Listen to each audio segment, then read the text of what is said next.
Primera sesión del segundo Congreso de Derechos Humanos, que bajo el título Detección y Defensa de Víctimas de Trata con fines de explotación sexual se va a celebrar dentro del marco de la conferencia anual de la Abogacía Española. Como saben muy bien, la Abogacía Española está comprometida toda ella con los derechos humanos.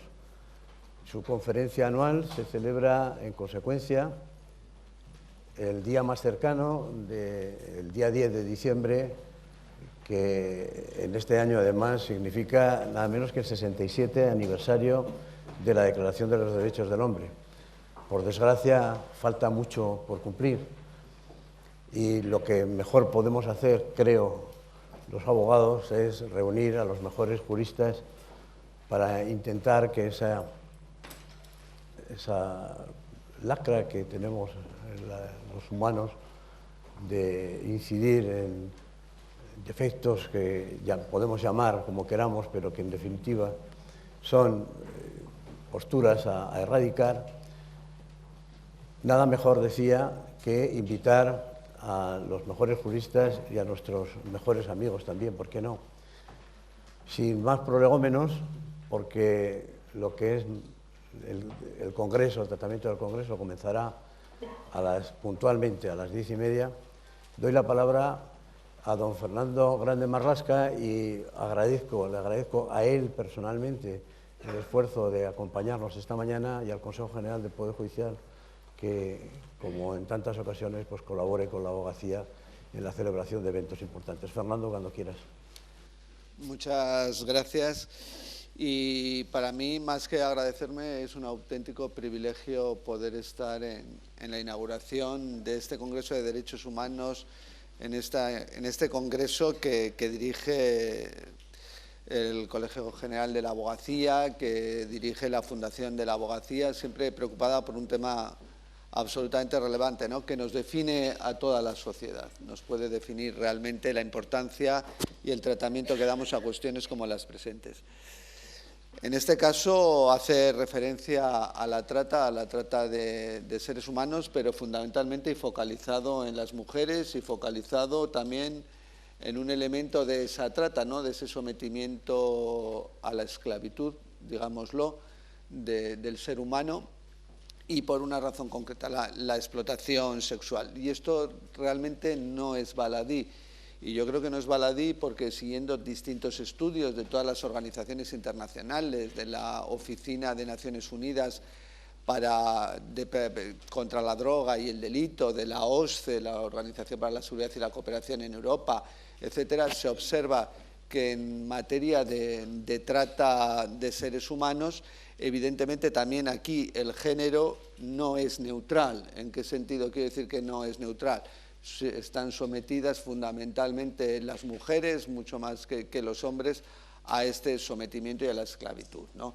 Y en este segundo contexto también es relevante que en la trata de seres humanos el elemento o la finalidad de la explotación sexual también es el elemento determinante. Nos estamos moviendo, y espero no equivocarme en esa razón, que cuando hablamos de trata de seres humanos, más del 70% es donde la víctima es la mujer, y un gran porcentaje cuando ya es con la finalidad de explotación sexual, el 95% de las mismas son mujeres. Es cierto que hasta fechas recientes, hasta fechas recientes me estoy refiriendo hasta el año 2000, cuando se firma el protocolo de Palermo, consecuencia de la Convención de Naciones Unidas contra la delincuencia organizada transnacional, el protocolo de Palermo concreto contra la trata de seres humanos en el año 2000. Previamente ya había en el siglo pasado, en el siglo XX, distintos convenios internacionales, desde 1904 creo recordar, donde hacían en referencia a la trata de blancas, a la trata de mujeres con fines de explotación sexual, pero se hacía mucho hincapié en esta materia en una pata de la lucha contra esta lastra, ¿no?, que era fundamentalmente el actuar contra el tratante, es decir, el perseguir el delito, pero no se fijaban en las otras tres patas, yo creo, de la política. No creo yo, lo creen los especialistas y las organizaciones internacionales, no los organismos internacionales. La prevención y también la protección, el apoyo y el auxilio a las víctimas, ¿no? Como dos elementos esenciales, no solo evidentemente perseguir el delito, que eso nadie lo discute, y enjuiciar y imposición de penas importantes, pero también el elemento de la prevención y el elemento de la protección y auxilio de la víctima. En ese sentido, el protocolo, vuelvo a indicar, el protocolo de Palermo del año 2000 ya hace referencia a ese extremo como elementos importantes. Se repite posteriormente, y todos lo conocéis y mejor que yo, en el convenio del Consejo de Europa, el convenio Varsovia de 16 de mayo de 2005, donde también se hace incidencia en la necesidad de luchar contra esta lastra, el tráfico de seres humanos, pero fundamentalmente haciendo hincapié en la importancia que tiene la falta de neutralidad de género que he indicado y el elemento de la explotación sexual. Luego, a renglón seguido, tenemos también las políticas de la Unión Europea, las políticas de Naciones Unidas, etcétera, en la materia de los planes integrales de lucha contra la trata de seres humanos y, en concreto, contra la explotación sexual.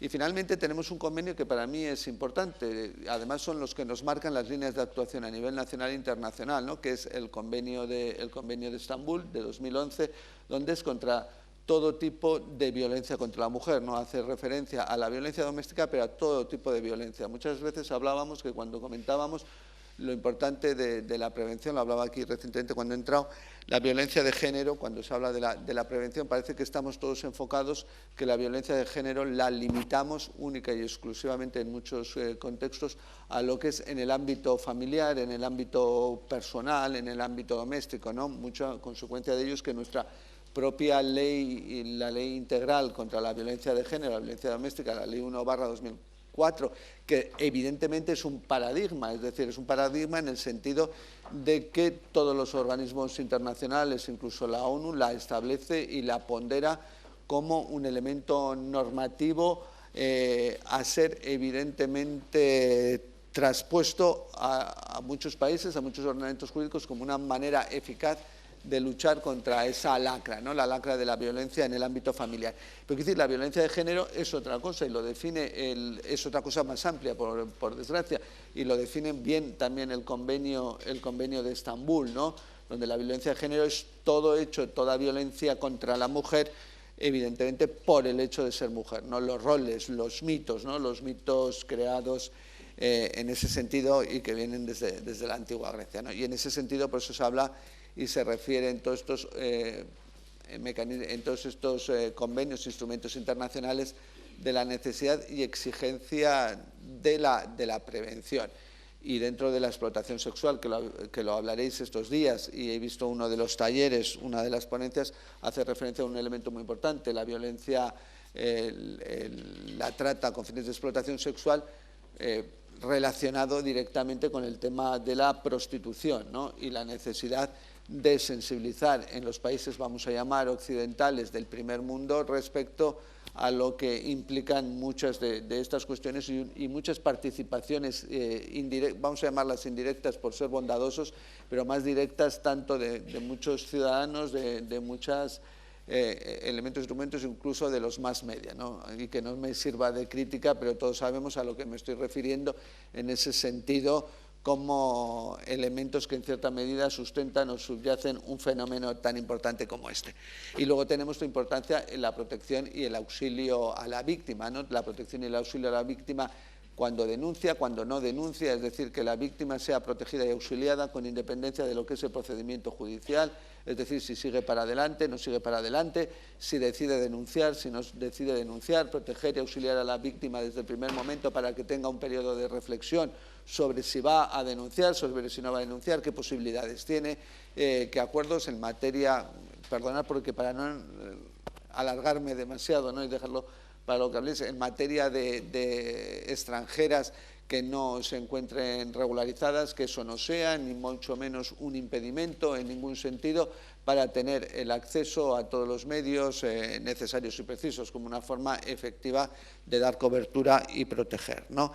En ese sentido, proteger, auxiliar y dar vías. En ese sentido también hemos de tener en cuenta que no estamos ajenos y que al día de hoy existe y tenemos ya publicada desde el 27 de abril la Ley 4/2015 del Estatuto de la Víctima, donde ya hay un elemento concreto y esencial donde se habla también de las víctimas especialmente vulnerables, donde hay un apartado relacionado con las víctimas también de trata de seres humanos, trata con fines de explotación sexual, entre otros, y donde se hace en constancia evidentemente a estas circunstancias a las que hago referencia, de protección concreta independientemente de cuál sea el mecanismo o el desarrollo del procedimiento. Esto también, naturalmente, es consecuencia de transponer normativa de la Unión Europea, como es en materia de protección de la víctima, de la Directiva 2012/29, que tiene mucha importancia en este sentido, que todos, porque cuando decimos, parece que estamos obligados por la Unión Europea a transponer, o por los convenios internacionales como Estambul, el convenio de Estambul, etcétera. No,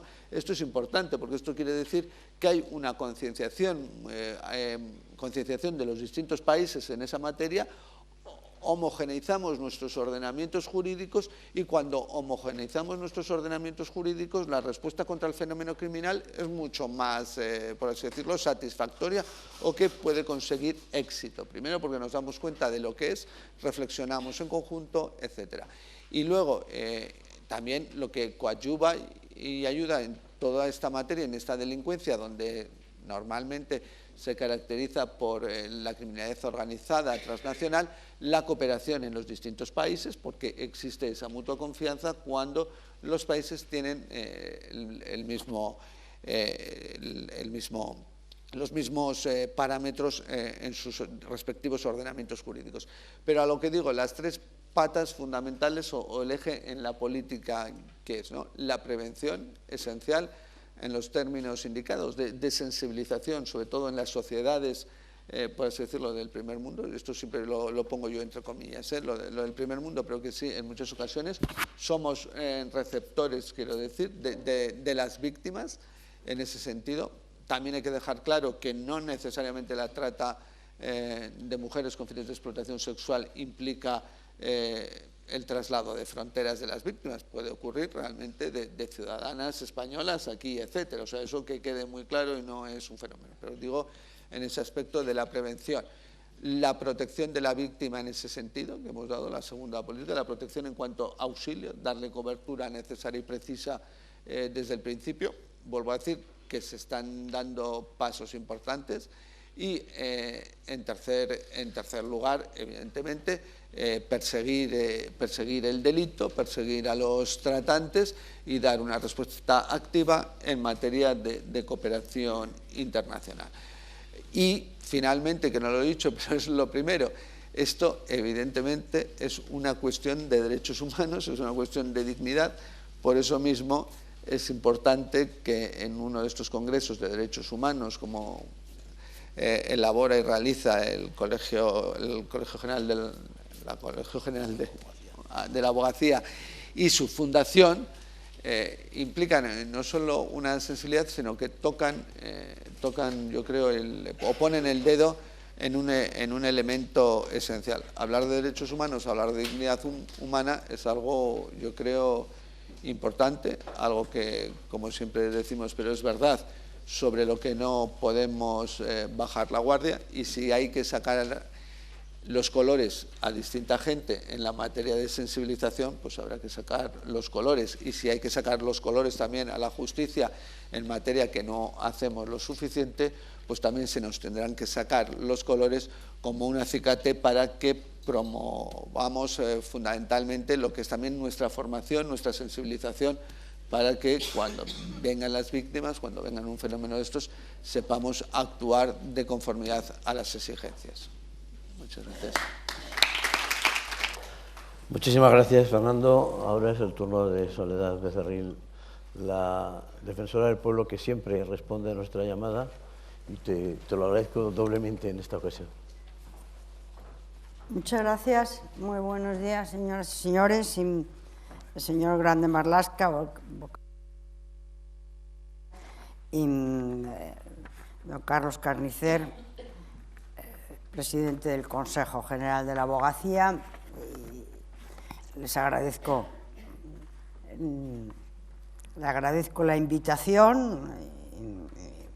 Me complace también acompañar aquí al señor Grande Marlaska en estas breves intervenciones para introducir la materia de este Congreso de Derechos Humanos, que versa sobre víctimas de trata con fines de explotación sexual. En la institución del Defensor del Pueblo, que hizo un trabajo, se comenzó a hacer el trabajo, un documento, un estudio y un ensayo antes de que yo llegara a la institución, pero tuve la oportunidad de ya presentarlo cuando ya había tomado, ya era yo defensora. Fue en septiembre de 2012 sobre la trata de seres humanos, víctimas invisibles, así se llamaba. Y un año después, en octubre, un año y un mes después, en octubre del 13, hicimos una segunda parte para verificar la evolución, para constatar la posible evolución y si las recomendaciones que habíamos hecho en el estudio precedente habían tenido alguna consecuencia y habían producido algún resultado, si habían modificado alguna de las circunstancias, de los hechos o del tratamiento hacia estas personas víctimas de explotación. Digo esto porque para nosotros es una de las cuestiones más importantes de estos últimos años. Nos han llegado muchas quejas, son muchas y muy valiosas las organizaciones sin fines de lucro que se ocupan de estas víctimas y por tanto le dedicamos una especial atención y creo que va a haber, digo desgraciadamente porque estos hechos continúan, va a haber que seguir ocupándose desde distintas instituciones de esta materia. Y luego diré por qué yo creo que puede incrementarse estos hechos delictivos, desde luego, como ha dicho Fernando Grande Marlaska, ¿no? Si hablamos de víctimas, explotación, víctimas invisibles, esclavitud es uno de los términos que nosotros hemos utilizado en nuestros documentos. Gente con menos formación de la que están aquí y gente más joven, gente que están estudiando, puede decirse, pero ¿de qué estamos hablando? ¿Esclavitud? ¿Esclavitud ahora, en el siglo XXI? Y sí, es una nueva forma de esclavitud. Lo que pasa que es muy diferente, está muy diferenciada de la esclavitud de los tiempos de la antigüedad clásica, de la Roma en la que había hombres libres con todos los derechos, ciudadanos con algunos derechos, mujeres, porque era una clase apartada o diferenciada, y esclavos. Bueno, pero es que en el 19, y a lo largo de la historia se sigue dando, pero en el 19, hace no tanto tiempo, la esclavitud subsiste. Subsiste en las colonias, subsiste en los Estados Unidos hasta Lincoln, 1863, subsiste en África Central. No hay más que recordar el libro de Vargas Llosa, El Celta, y ahora subsiste con una variación, de una manera distinta, pero es una forma de esclavitud invisible. Hay tan mala conciencia que ya no se ve o se oculta estas circunstancias y estos hechos, mala conciencia por parte de los autores, pero está ahí. E incluso si vamos por carreteras españolas ya no tenemos que trasladarnos a otros países con índices de desarrollo mucho menores. Si vamos por carreteras españolas y observamos con cuidado o observamos algunos anuncios en algunos periódicos pequeños o cosas de documentos de divulgación o de difusión de publicidad, pues nos puede hacer pensar que ahí puede haber unas circunstancias y un fenómeno de esclavitud y de trata de seres humanos, fundamentalmente de mujeres. También lo hay de hombres, pero la proporción que nos dan todos los institutos que lo observan de cerca nos dicen que, desde luego, en España es fundamentalmente estos hechos se tratan de mujeres, ¿no? Y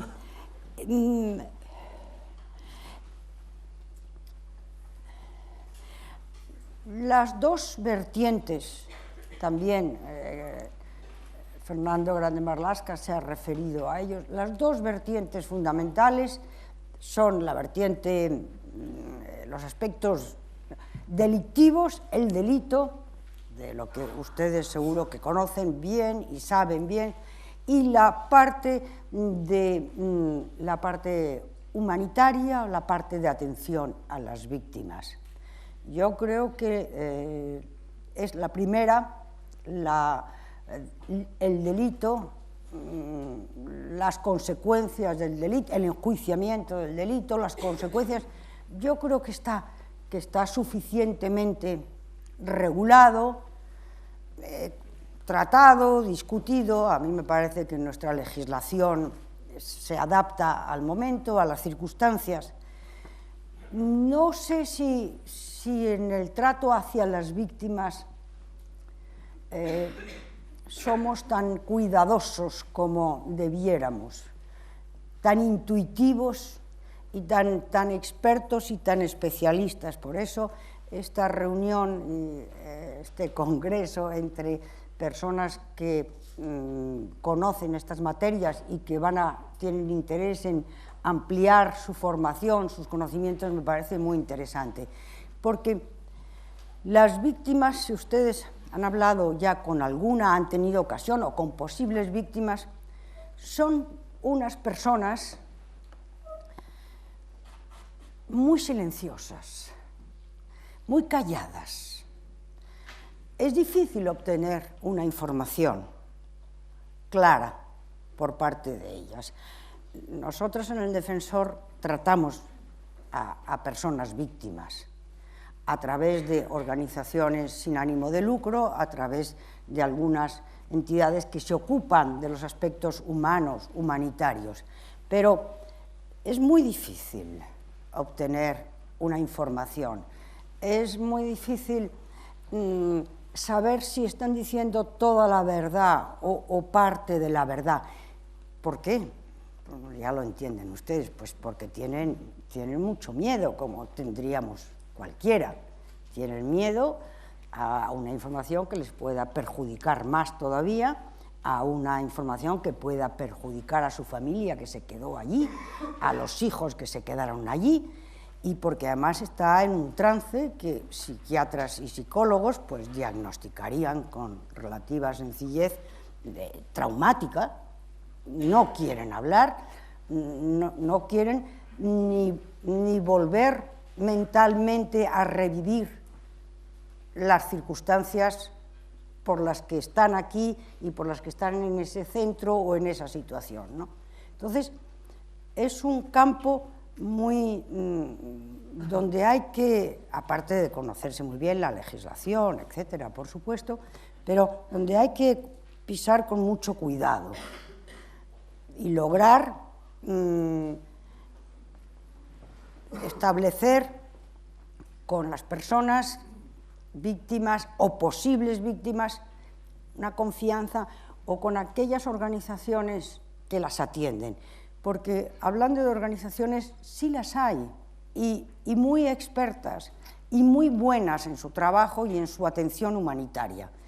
El año pasado, en marzo del 2015, nosotros, junto con la Universidad de Alcalá, propusimos que el premio Rey de España, el 6º premio Rey de España, que damos Alcalá y la institución del Defensor conjuntamente, fuera, y fue por unanimidad de un jurado muy diverso, a la Adoratrices, que es una institución religiosa fundada a mitad del siglo XIX, que ahora se ocupó históricamente de mujeres que tenían unas dificultades en la vida, que estaban marginadas, explotadas, y ahora se ocupa fundamentalmente de víctimas de trata. Y se lo concedimos a estas personas, bueno, o se lo concedió el jurado a estas personas a la vista de lo que hacen en España en distintos puntos, en distintas ciudades. Y es muy admirable el trato de esta comunidad, asistida por personas también expertas en esta materia, cómo se dirige a estas personas. Nosotros tenemos testimonios de las víctimas y vídeos con las víctimas, con la prudencia para no ser identificadas, etcétera, etcétera. Pero les insisto en la sutileza con la que hay que conversar con ellas hasta conseguir indicios que permitan insistir en la posibilidad de que sean una víctima. Y ahí es muy importante que con estos indicios, no se abandonen y que se pueda seguir insistiendo, verificando, averiguando, hasta llegar a la constatación o demostración de que es una víctima, porque en los comienzos no es fácil este diagnóstico. Por eso la actuación de la policía es muy importante, y hace año y medio, me parece recordar, hace año y medio, la Policía Nacional montó un plan especial para formar a policías, mujeres y hombres en el seguimiento, en la persecución de estos delitos, y creemos que está dando resultado, porque hace falta una capacitación distinta que para la persecución de otros delitos, desde luego, y hace falta esa insistencia y ese conocimiento, y es escuchar ese relato y conseguir ese relato. Yo he estado hace no mucho en un centro de internamiento de extranjeros en el sur de España, y donde están personas que están en situación no regular, muchas de las cuales van a ser, si es que se puede, devueltas a sus países de origen, y había un grupo eran 6, 8, que eran 8 mujeres en un apartado, en un ala de ese centro. Y tuve la impresión, hablando con ellas, de que les podía estar sucediendo cualquier cosa. Los comienzos de la conversación fueron casi imposibles. No había manera de saber por qué, cómo habían llegado, ni a través de quién habían llegado, etcétera, etcétera. Pero cuando me fui, como no eran muchas y pude hablar largamente con ellas, cuando me fui, tuve la impresión de que ahí había varias que estaban en manos de redes. Y nada más, claro, yo no podía continuar y decirle al director del centro, pues ahora me quedo, yo no es mi función, no soy abogada, además, no era mi cometido, ni mucho menos, pero tuve la impresión, por los datos, por la manera de expresarse, por el pavor que tenían a dar nada de su origen, de sus circunstancias, de su familia, nada, a pesar de llevar un rato largo con ellas, yo tuve la impresión de que allí había algo de esto, ¿no? Y claro, eso requiere una abogada, un abogado que le dedique mucho tiempo, que le dedique y que tenga intuición y que tenga conocimiento de la psicología de estas personas. Pero bueno, no quiero yo alargarme mucho más. Estos últimos meses, estudiando y leyendo asuntos relacionados con los desplazamientos que hay en este momento en el mundo, la Organización Internacional de Migraciones estimaba hace 10 días, que en este momento hay 60 millones de personas desplazadas en el mundo, 60 millones.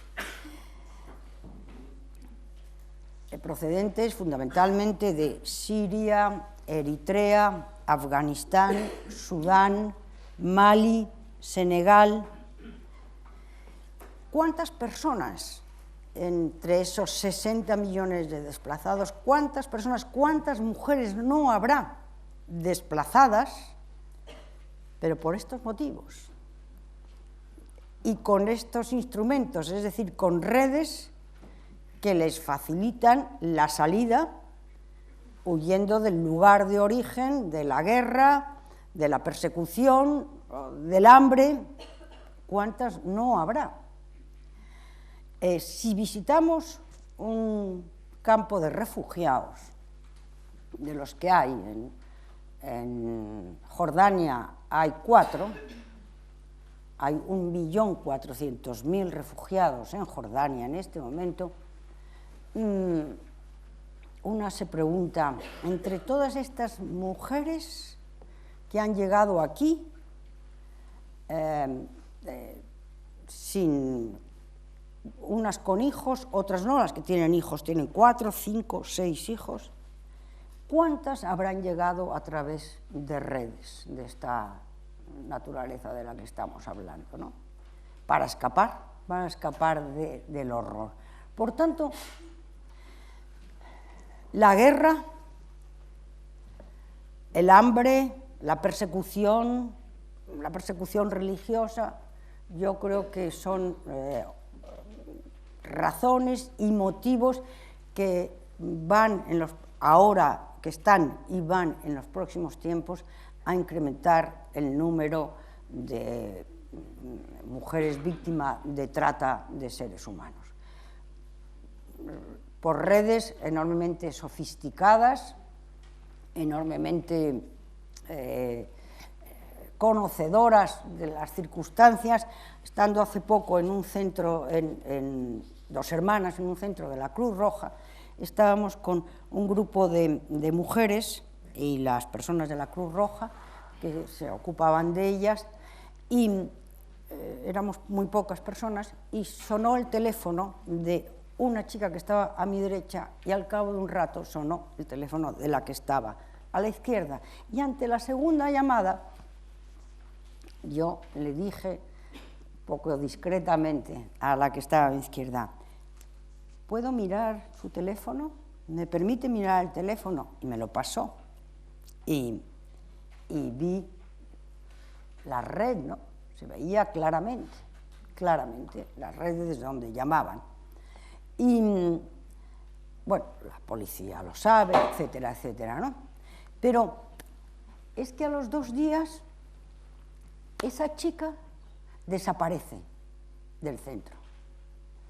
Y yo pregunto a la directora del centro de Dos Hermanas de la Cruz Roja, ¿pero cómo desaparece? ¿Cómo? Porque aquí está esto más o menos controlado, supervisado. Dice, no, nos hemos levantado y a las 6 de la mañana ya no estaba. Y esto pasa. Pues no se va sin hablar el idioma, recién llegada, traumatizada, no se va sola. La han llamado, la han citado, la han recogido, ¿no? Es decir, esto está pasando, y esto pues son aspectos que a mí los abogados y las abogadas deben saber, ¿no?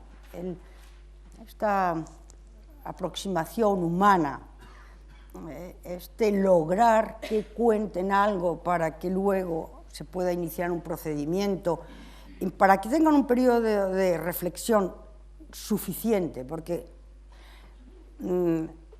recuperarse tras ese trauma lleva tiempo. Tener un periodo suficiente y luego que esos indicios, no abandonarlos a la primera, sino perseguir y proseguir esos indicios hasta intentar llegar a algo más para poder mostrar que ahí hay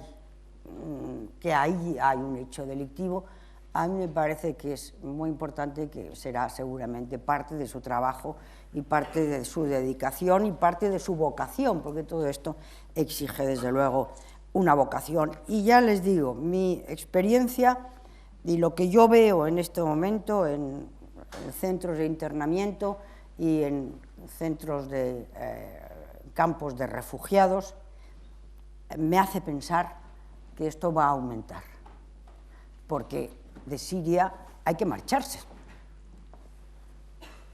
Dirán millones de personas, 11 millones de personas han salido de Siria, ¿no? ¿Por qué procedimiento? Pues por el que usted tenga a mano, por el que usted pueda, ¿no? Y si hay una red que luego resulta que es una red de explotación. Pero en fin, termino con esto. Leía yo ayer un informe interesante de Ignatieff, Michael Ignatieff, que ahora es profesor en Cambridge, y sobre el autodenominado Estado Islámico. Y decía Ignatieff que no podíamos aceptar que este denominado así de Estado imponga sus reglas y nos dicte lo que tenemos que hacer y lo que tenemos que hacer con las personas que huyen. Europa, decía Ignatieff, y yo desde luego lo suscribo, no puede cerrar sus puertas a las personas que huyen de la guerra, que huyen del pavor, del desastre. No puede. Eso es lo que quiere el Estado Islámico. Eso es lo que quisiera el Estado Islámico, porque la huida es mala para el Estado Islámico, es demostrativa de lo que están haciendo, es el ofrecer públicamente la imagen de lo que está pasando. Si han salido 11 millones de Siria, ¿qué estará pasando en Siria? El mundo tiene conocimiento de aquello, ¿no? A ese Estado no le interesa que recibamos a los inmigrantes, a los refugiados. No son inmigrantes, son refugiados, ese es el término, ¿no? Entonces, él decía, no puede ser que ese Estado sea el que dicte la política para la Unión Europea, ni para los Estados Unidos tampoco. No puede ser. Eso sería una gran baza en esta batalla que estamos dando contra el yihadismo y contra este Estado absolutamente bárbaro que es el Estado Islámico. No quisiera, don Carlos Carnicer, no quisiera yo alargarme, porque esto no era más que una introducción. Yo les agradezco mucho, mi calidad de defensora, que analicen ustedes esta cuestión. Contamos, desde luego, en el futuro con sus aportaciones y con su ayuda, nosotros, para atender a las quejas que nos pueden llegar, pues necesitamos, desde luego, de su comprensión y de su ayuda y de su conocimiento y de sus experiencias. Y muchas gracias por haberme invitado con ustedes a participar en esta inauguración.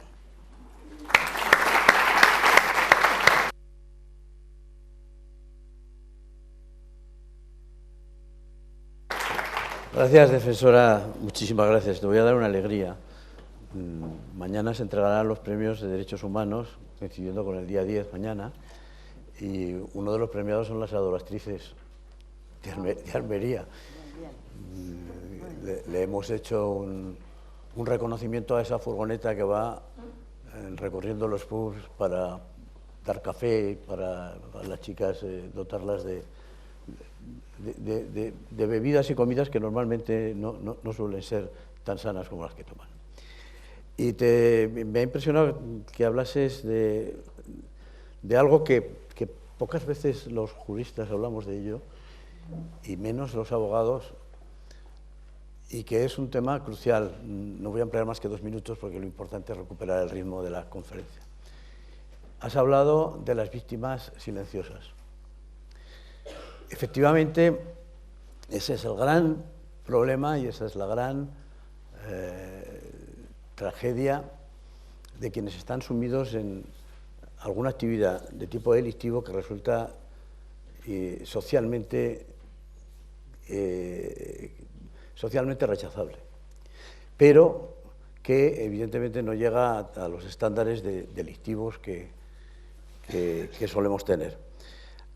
La abogacía española ha hecho mucho, creo, en esta materia, y a través de sus instituciones los colegios de abogados en casi todos tienen lo que se denomina aula de derechos humanos, a donde puede acudir cualquier ciudadano y puede resolver algún problema.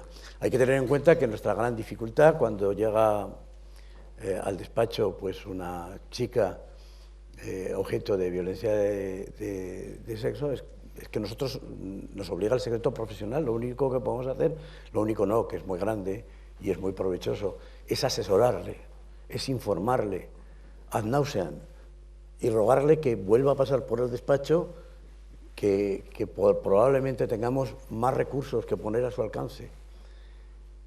Pero esta mañana un periodista me decía, ¿qué hacen los abogados en un asunto de trata de sexo? Pues los abogados somos el primer juez, ni más ni menos. Somos quienes normalmente recibimos a la víctima con todos sus silencios, con todos sus prejuicios, con todas sus angustias. Son problemas que os voy a contar, los conocéis perfectamente. Todos los servicios jurídicos sociales que tenemos en este momento han nacido y se han desarrollado precisamente con ese ángulo que tiene que tener el ser humano de ley, como los abogados, de ver lo poco que se puede hacer, pero en ese caso es mucho, porque probablemente la ruptura de cadenas solo se produce, como digo, de la mano de quienes de alguna manera estáis solventando la cuestión. A mí me hace tener mucha esperanza a futuro ver este número de compañeros, compañeras, periodistas, policías detrás de una causa como esta. Pero realmente, le decía yo al periodista, tenga usted en cuenta que el abogado lo primero que hace es recibir, evidentemente, la información que le da a su cliente. Normalmente es una información, como decía muy bien la defensora, o no sé si lo decías tú, Fernando, incompleta, porque pues le da apuros, o por lo menos vergüenza en algunos momentos, el abrir su personalidad y sus necesidades, pero el abogado ya está inmediatamente con una experiencia adecuada, buscando los argumentos necesarios para evidenciar, detectar, decimos en el título del Congreso, detectar y defender, pero detectar sobre todo en esta materia, porque es a través de la experiencia del abogado y de los buenos consejos, hay que decirlo también, porque hay que presumir de ello, y de los compañeros y compañeras que normalmente gratis et amore están trabajando desde las ONGs, y yo os hago una llamada a los colegios porque veo bastantes responsables de aulas de derechos humanos, y esa es es algo que conoce poco la gente, lo que se hace en los colegios de abogados, ¿no? Pues eso, la asistencia a prisiones, la asistencia a menores, las de desplazados, todo eso es materia de tratamiento constante por parte de los juristas, pero especialmente por parte de los abogados. Os deseo una feliz estancia en Madrid, veo que muchos sois de fuera, un magnífico desarrollo del curso, y os agradezco infinito en nombre de la abogacía, esto sí que es un placer, que dediquéis estos días a la minoración que nos corresponda de un delito tan grave como es la esclavitud del siglo XXI. Gracias.